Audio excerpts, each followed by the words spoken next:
क्या कभी सोचा है ये यूनिवर्स कब और कैसे बना? ये कितना पुराना है? क्या ये गैलेक्सीज, स्टार्स, प्लैनेट्स खुद बन सकते हैं या किसी ने इनकी मदद की है क्रिएट होने में? यूनिवर्स के इन्हीं अनआंसर्ड क्वेश्चंस और इनके जवाबात साइंस कैसे देती है, चलिए जानते हैं। क्वेश्चन नंबर 1, ये यूनिवर्स कैसे और कब बना?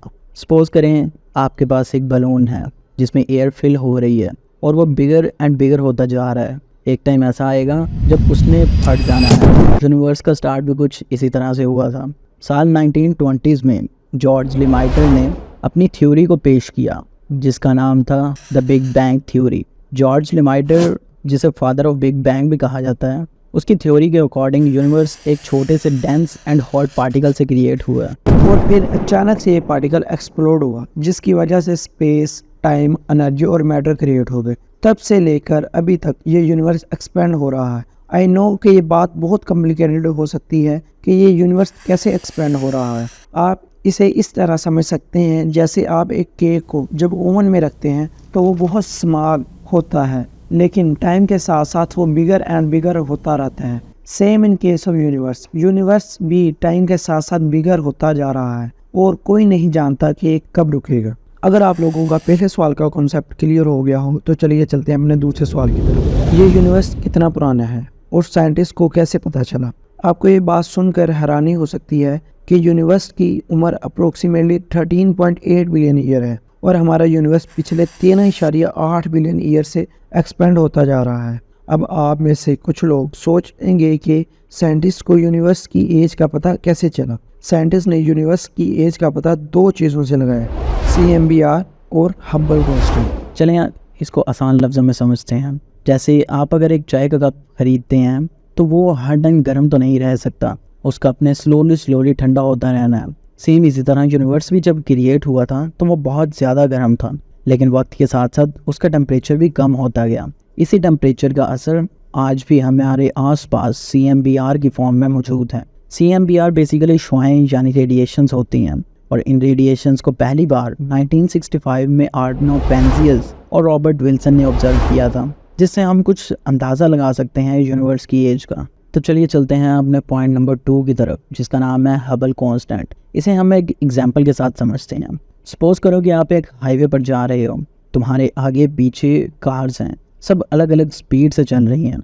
जितनी दूर कोई कार होगी तुमसे वो उतनी ही तेज़ दूर जाएगी। अब इमेजिन करो कि ये हाईवे नहीं बल्कि पूरा स्पेस है और कार्स की जगह गैलेक्सीज़ हैं। हर गैलेक्सी अलग अलग स्पीड से तुमसे दूर जा रही है।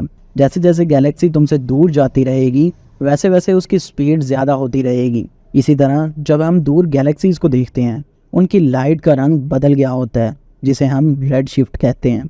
हबल कांस्टेंट काम करता है जैसे हाईवे पर कोई स्पीडोमीटर। ये हमें बताता है कि गैलेक्सी कितनी स्पीड से जा रही है, और क्योंकि पूरा स्पेस एक साथ एक्सपैंड हो रहा है, इससे हम ये भी पता चलता है कि कितने टाइम पहले ये सब कुछ हुआ था, यानी कि बिग बैंग।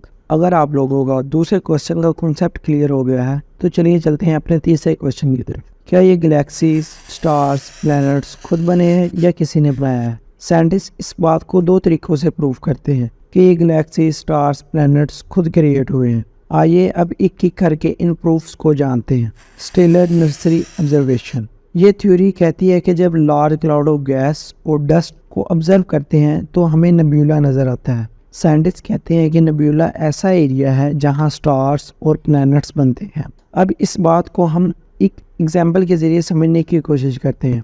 ओरियन नेबुला जो एक स्टार फॉर्मिंग रिजल्ट है। साइंटिस्ट ने ऑब्जर्व किया कि ओरियन नेबुला में ग्रेविटेशनल फोर्स की वजह से गैस और डस्ट पार्टिकल अपने आप को दबा लेते हैं, जिनके नतीजे में प्लैनेट्स फॉर्मेशन का अमल प्रोसेस में आता है। जब साइंटिस्ट ने ओरियन नेबुला को ऑब्जर्व किया तो उन्होंने यंग स्टार्स ऑफ को देखा, जो ये प्रोसेस दिखाती है कि कैसे प्लैनेट, स्टार, गैलेक्सीज क्रिएट होती हैं। इसी क्वेश्चन के रिलेटेड साइंटिस्ट एक और थ्योरी प्रेजेंट करते हैं जिसे transit method of exoplanet detection भी कहते हैं। अब transit method of exoplanet detection के मेथड को मज़ीद जानने के लिए हमें एक्सोप्लैनेट को समझना पड़ेगा, और साइंटिस्ट एक्सोप्लैनेट को कुछ इस तरह से डिफाइन करते हैं कि an exoplanet is a planet outside the solar system that usually orbit another star. अब इस मेथड को समझते हैं कि एक्सोप्लैनेट को ढूंढने के लिए एस्ट्रोनॉमर एक मेथड इस्तेमाल करते हैं जो ट्रांसिट मेथड कहलाता है। इस मेथड में जब एक एक्सोप्लैनेट अपने पेरेंट स्टार के सामने से गुजरता है तो वो थोड़ी देर के लिए स्टार की रोशनी ब्लॉक कर देता है। साइंटिस्ट इस छोटे से डिक्रीज को ऑब्जर्व करते हैं और एक्सोप्लैनेट की डिटेक्शन कर लेते हैं। इस मेथड की वजह से हमारे पास हज़ारों एक्सोप्लैनेट के डेटे हैं जो कहते हैं कि प्लैनेट दूसरे स्टार्स के चारों तरफ घूम रहे हैं। इस मेथड से हमें ये पता चलता है कि न्यू प्लैनेट कैसे नेचुरल प्रोसेस के ज़रिए बनते हैं।